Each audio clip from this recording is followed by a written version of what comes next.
Сүлүк курттарды баш ооруга, давление көтөрүлгөндө колдонсок болобу деп дагы личкадан дагы комментарийлерде көп сурашат.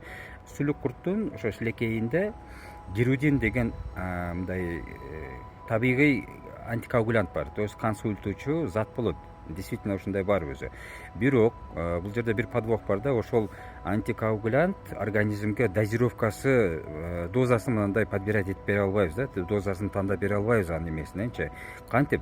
Себеп дегенде бул канча убакыт туруш керек, канча сүлүк коюлуш керек, канча убакытка чозулуш керек. Бул биринчиден. Экинчиден, давление оорусунда өзү риск кровотечения деп коет, или кан куюлуп кетүү коркунучу өзү жогору болот. Плюс буга еще канды суюлткан нерселерди кое турган болсок, ошол эле антикоагулянттарды да, мисалы, же ошол эле пиявкаларды же сүлүк курттарды кое турган болсок, кан суюлгандын эсебинен плюс давление көтөрүлгөндүн эсебинен бул жерде 2 эселеп 3 эселеп көбөйөт бул кан куюлуп кетет. Андыктан сүлүк куртту давленияга колдонот деген нерсе бул өтө коркунучтуу, организм үчүн дагы, өмүр үчүн дагы. Себеп мээге кан куюлганда өзүңүздөр билесиздер, бул инсульт делет, инсульттун ошо геморрагический формасына чейин алып бара турган. Бир эле неме эмес, баштын сөбөктүн ичине куюлган кан эмес, ички органдардан да кровотечение болуш, ошол эле теринин өзүнөн дагы кан кетүү, кан жоготуу мындай рисктери көбөйөт.